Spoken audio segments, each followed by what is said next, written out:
I was born with a condition. My tears fall uncontrollably. The moment I felt wronged, the tears would always come before any explanation. Everyone accused me of faking it, calling me the manipulative daughter of a murderer. Until Ethan Stone, the city's most formidable and ruthless lawyer, became my empath. When I was scorned and humiliated, he'd suddenly vomit blood at a high-stakes corporate merger negotiation. When my enemies trampled me, he'd convulse with pain, his eyes burning crimson. Later, everyone in the city knew Ethan Stone had an absolute red line, something you never, ever touched. She can cry, he'd declare, but anyone who dares make her cry, I'll make them wish they were dead. But the heiress whose father framed mine, sending him to prison, didn't believe it. She not only trampled me at a gala, but also faked my mom's mental incapacity diagnosis and forced me to live stream a confession to the entire internet. Ethan, miles away, watched me forced to my knees on the live stream and violently coughed up a mouthful of fresh blood. That night, dozens of black Maybachs swarmed the city, shutting it down. Ethan, stepping on the real culprit's face, looked like a demon unleashed. Which hand touched her? Chop it off. I was born with a condition. My tears fall uncontrollably. The moment I was wrongly accused, the tears would always come before any explanation. When I was little, my desk mate's eraser went missing, and she pointed the finger at me. Before the teacher could even start asking questions, I was already sobbing, gasping for breath, shaking uncontrollably. Everyone pointed fingers, saying, "See, she's crying. She must be guilty." Later, my dad, David Hayes, was sentenced to life in prison for murder. Relatives swarmed our rundown rental house, pointing fingers and yelling at my mom, saying she married a murderer and birthed a mini-murderer. I rushed out, my eyes red, wanting to explain, wanting to scream that my dad was innocent. But tears gushed out first. My throat felt like it was clogged with a waterlogged sponge, unable to make a sound. They watched my tear-streaked face and became even more convinced. See, this girl is just like her murderer dad, always faking distress to gain sympathy. For 10 years, what I hated most were these eyes of mine that couldn't stop crying. Until Ethan Stone, the city's top-tier lawyer, became my empath. When I was wrongly accused, the injustice, fear, and helplessness I felt would be amplified 100-fold in him. When I was called the murderer's daughter, he would suddenly choke, losing his voice in court. When I was forced to bow my head and confess, he couldn't even get out a full defense statement, drenched in cold sweat from the pain. Later, the entire legal and elite circles of New York knew that the untouchable, cold-blooded Ethan Stone had an absolute red line. She can cry. But never, ever because you forced her to. But at first, I didn't know any of this. All I knew was that tonight was my last chance to retrieve my dad's only memento. That night, the rain poured down heavily, as if trying to drown the entire city. A glittering charity gala was being held on the top floor of the Ritz Hotel. I stood cowering in a corner, wearing a cheap dress I'd borrowed, my gaze fixed on the auction stage. On stage, Serena Thorne, wearing a haute couture gown, smiled sweetly as she displayed an old, intricately crafted watch. This watch belonged to a heinous murderer. Today, it's being auctioned, and all proceeds will be donated to the victim's family as a way to atone for that murderer's sins. A chorus of applause rose from the audience. My heart felt like a piece had been brutally carved out. That was my dad's watch. 10 years ago, my dad, David Hayes, was sentenced for murder. Everyone said he killed a passing wealthy businessman for money. But I knew he didn't. That night, he was just passing through a dark, old alley, and out of kindness, he saved a man covered in blood. The real killer escaped, but my dad, stained with blood, became the scapegoat. That crafted watch was on his wrist the day he was arrested, and it was the only memento he left me. I bit my lip until it bled, then raised my crumpled bidding paddle. $10,000. This was every penny I'd saved from 3 years of odd jobs. All eyes in the room instantly focused on me, filled with contempt, mockery, and disdain. Serena Thorne looked down at me, her red lips curved into a cruel smirk. Well, isn't that Summer Hayes, the murderer's daughter? What? Are you using the dirty money your dad stole from murder to buy the watch back? I clenched my fists so hard my nails dug deep into my palms, breaking the skin. That's my own money. My dad didn't kill anyone. I wanted to shout back, to throw the truth in their faces. But tears, betrayingly, streamed down my face again. Tears blurred my vision, and my frail body trembled violently under everyone's gaze. Serena Thorne let out a scoff, then walked up to me on her 10-centimeter heels.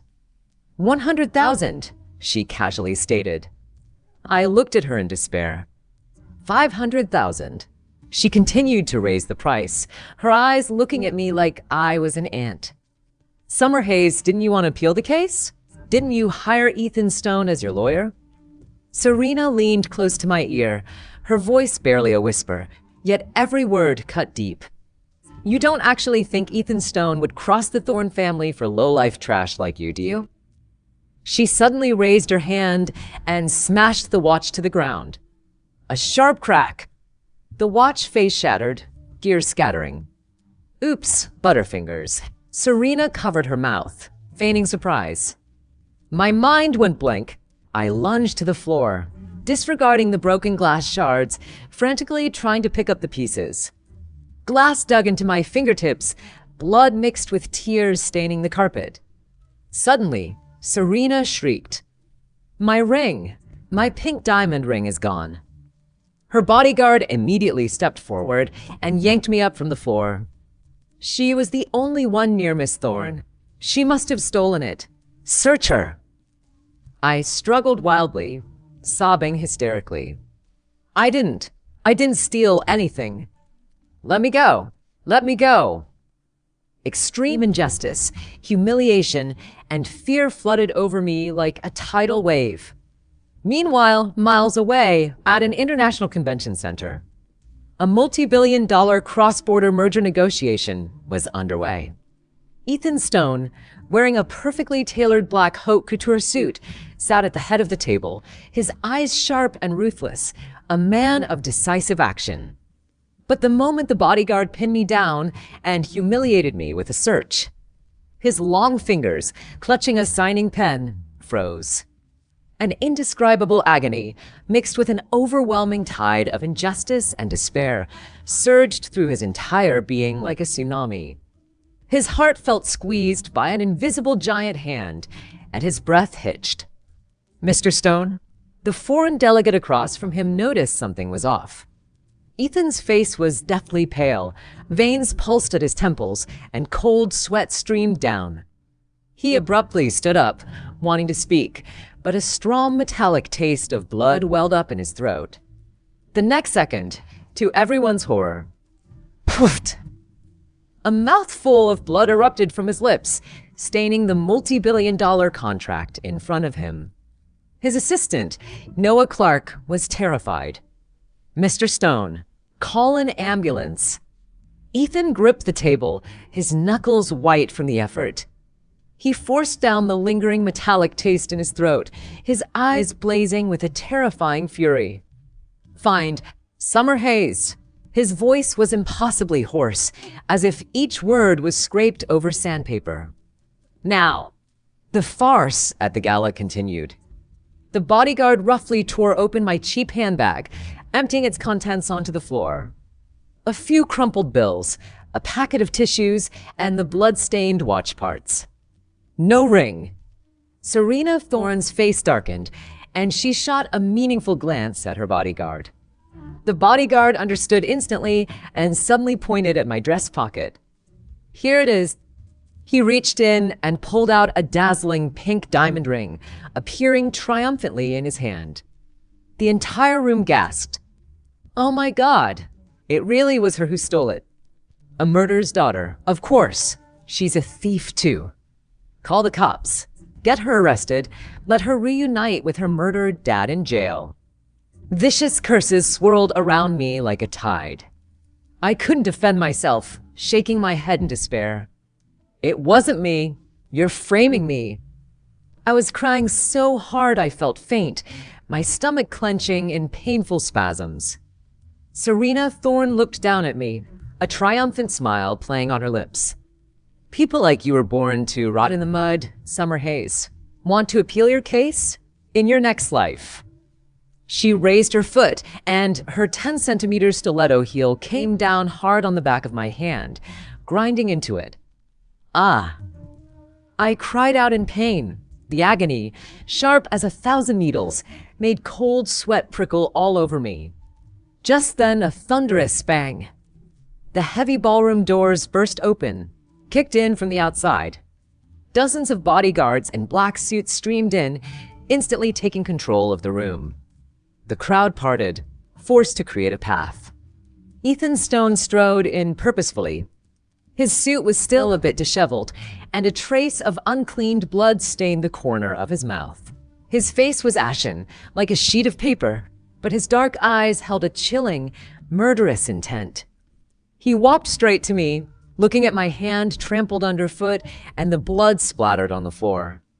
In that moment, I clearly saw his body tremble, and a flicker of extreme pain crossed his eyes. Get out of the way. His voice was not loud, but it carried an undeniable authority. Serena Thorne froze, clearly not expecting Ethan Stone to appear here. And Mr. Stone, why are you here? This woman stole my ring. I was just teaching her a lesson. I said, get out of the way.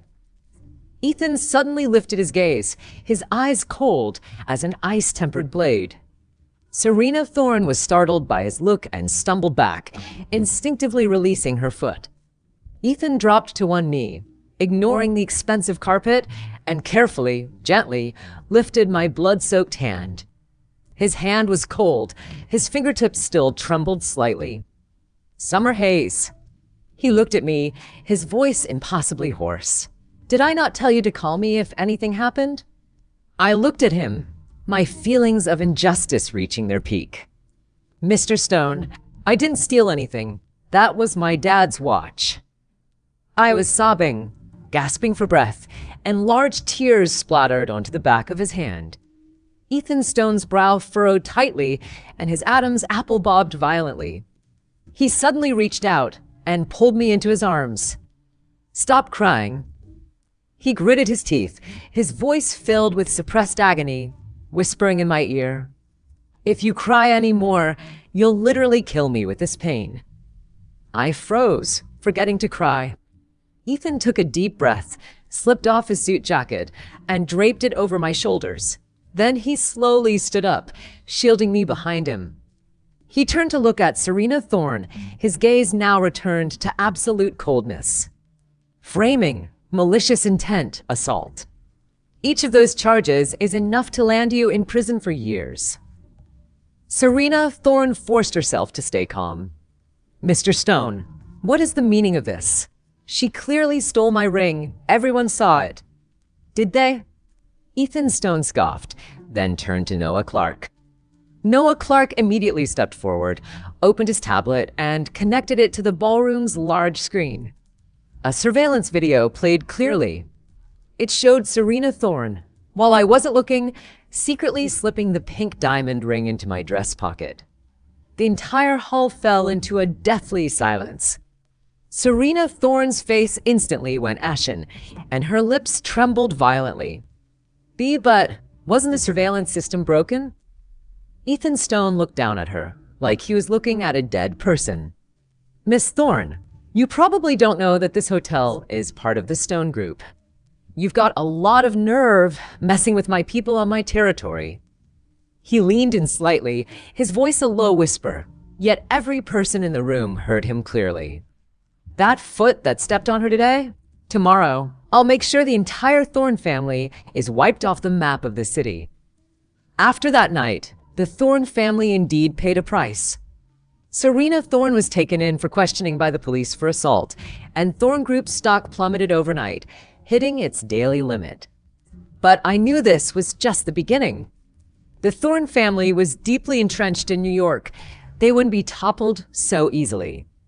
Sure enough, the next day, a tidal wave of negative trending topics swamped the entire internet. Hashtag murders daughter seated say Cloyer talk clear father's name hashtag. Hashtag Summer Hayes gala theft hashtag. Hashtag Ethan Stone fallen from grace hashtag. Maliciously edited videos went viral online. They only showed me kneeling and weeping and Ethan Stone creating a scene for me.